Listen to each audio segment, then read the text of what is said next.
বাংলা ক্যালেন্ডারে আশ্বিন মাস এসে গেলেও পিতৃপক্ষের শেষ লগ্ন থেকেই শুরু হয়ে গেছে বৃষ্টির চোখ রাঙানি। নীল আকাশ, সাদা পেঁজা তুলোর মতো মেঘের দেখা কিন্তু আর মিলছে না। সব সময় যেন আকাশে টিপ টিপ করে বৃষ্টি হচ্ছে, মেঘ ভর্তি হয়ে আছে আর অন্ধকার হয়ে আছে, এইরকম একটা পরিস্থিতি। আবহাওয়াবিদরা বলছেন যে যা পূর্বাভাস তাতে করে পুজোয় এবার বৃষ্টির দুর্ভোগ পোহাতে হতে পারে। এখন এই ব্যাপারটা তো শহরাঞ্চলের ব্যাপার, দুর্ভোগ পোহাবে, কিন্তু যাতে সারা জীবন দুর্ভোগ পোহাতে হয় সেই উপকূলবাসীর, এই উপকূলবাসীর যে পুজো, এই যে দুর্গা পুজো বাঙালির জাতীয় উৎসব, সেটা কিন্তু এক কথায় আতঙ্কের দুর্গোৎসব।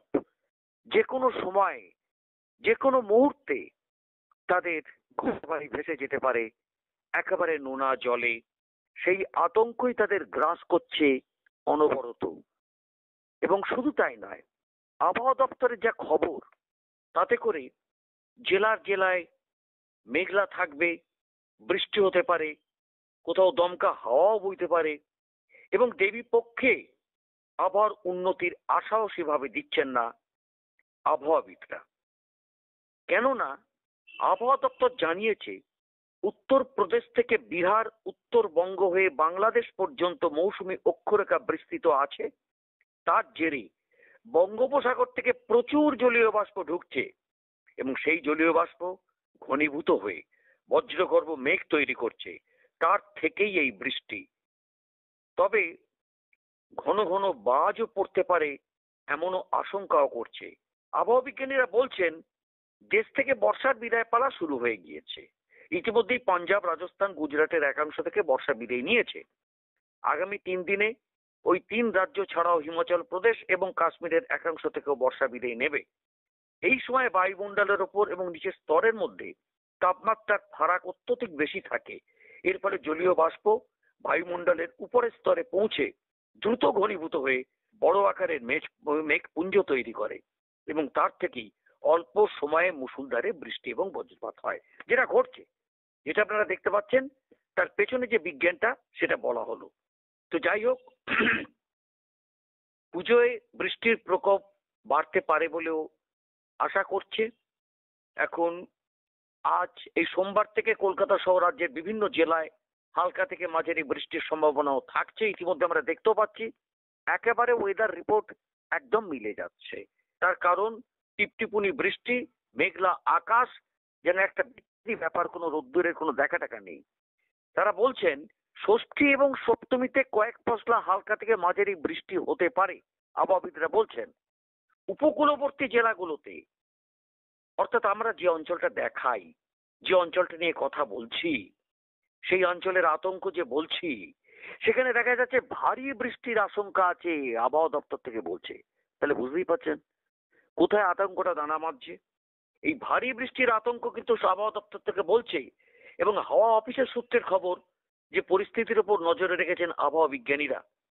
যাক, পুজোয় বৃষ্টি কেমন ভোগাবে তা তৃতীয়া ও চতুর্থীতে আরো স্পষ্ট হবে বলেই আবহাওয়াবিদরা বলছেন। আমরা যাই হোক না কেন, একটা ওভারঅল একটা আবহাওয়ার যে খবরটা আমরা পেয়েছি সেই খবরটা আমরা দিলাম। এবার দেখব কিভাবে পুজো কাটে। তবে আবহাওয়াবিদদের যে আশঙ্কা যে পুজোর যে পূর্বাভাস, যে বৃষ্টির দুর্ভোগ পোহাতে হতে পারে, সেই ব্যাপারটা যাতে না হয় সেটাই মায়ের কাছে আমাদের নিবেদন, মায়ের কাছে আমাদের প্রার্থনা, যেন এই কটা দিন মা তুমি বৃষ্টি না দিয়ে ভালো আবহাওয়া দাও, যেন ছোট থেকে বড় সবাই পুজোটাকে উপভোগ করতে পারে, গরিব থেকে ধনী সবাই যাতে পুজোটাকে উপভোগ করতে পারে। এটুকুনি বলেই আজকের এই ভিডিওটা শেষ করছি। আপনারা দেখুন দুর্ভোগের যে কি জ্বালা, আতঙ্কের কি জ্বালা উপকূলবর্তী এলাকাতে, সেই দুর্গোৎসবের একটা অফবিট স্টোরি আমরা আজকে ছাড়ছি। আপনারা দেখুন কিরম লাগে। তাদের সাক্ষাৎকারও আপনারা পাবেন, তারা কি বলছেন, তাদের কি দুরবস্থা। আজ এই পর্যন্ত। আপনার নাম? আমার নাম কাজল আচার্য। আপনার বাড়ি? আমার বাড়ি ওই নদীর জলে ভাসছে। এই বঙ্গোপসাগরের জলে আপনার বাড়িটা দেখছি ডুবে গেছে। সরকার থেকে কোনো ব্যবস্থা নিয়েছে? না, ওগুলো কিছু নেই, ওগুলো কিছু নেই। আর সব জায়গা জমিন সব চলে গেছে জানি। শুনেছিলাম যে সরকার থেকে আপনাদের জায়গার কিছু কম্পেনসেশন দেবে।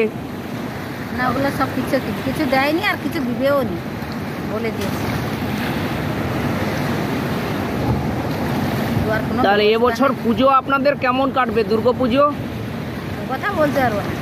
মহালয়াতে চলে গেল, ওই মহালয়াতে এই জোয়ার দেখছি খুব বিভৎস। দুর্গা পুজো আপনাদের এবছর কেমন কাটবে? কীরকম কাটবে ও কথা আমি বলতে পারবো না। গাছে নদীতেও মাছ নেই, শাক নেই, কিছু নেই, প্রচুর কষ্টই চলছে সংসার। সংসার তো যা অবস্থায় চলছে, না পুকুর গাদায় মাছ আছে, না কিছু না, সব তো মরুভূমি হয়ে গেছে না। ভেতরে কোথায় বসবাস করেছেন? ওই লোকের জায়গাতে একটুকু জায়গা দিয়েছে, সেখানে টং বেঁধে আছে। ও লোকের জায়গাতে টং বেঁধে আছে? হ্যাঁ। আপনার নাম? বুদ্ধদেব মুড়া। আপনার বাড়িটা? এই একবারে তো বাঁধের উপকূলে, রিং বাঁধের উপকূলে এখনও বসবাস করছেন কেন? এই তো ঢেউ হচ্ছে, নদী বাঁধ তো যে কোনো মুহূর্তে এই রিং বাঁধ ভেঙে যেতে পারে, আপনারা এখনও এখানে বসবাস করে আছেন? অন্যটি কোনো জায়গা জমি নেই। সরকার থেকে এখনও কিছু ব্যবস্থা নেয়নি? না। শুনেছিলাম যে সরকার থেকে আপনাদের জায়গা নিয়ে জায়গার দাম দিয়ে কম্পেনসেশন দেবে এবং আপনাদের অন্য জায়গায় টাকা পয়সা দিয়ে বসবাসের ব্যবস্থা করে দেবে, তেমন কিছু হয়েছে? না, কোনো কিছু হয়নি।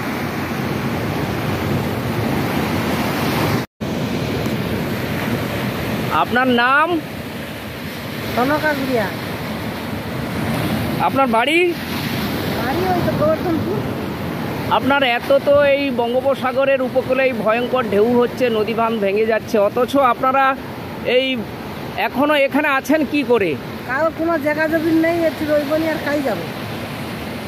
এবছর দুর্গাপুজো আপনাদের কেমন কাটবে তাহলে? কেমন কাটবে ওই তো দেশের অবস্থা, কীরকম কাটবে মানে আর তো দেখো।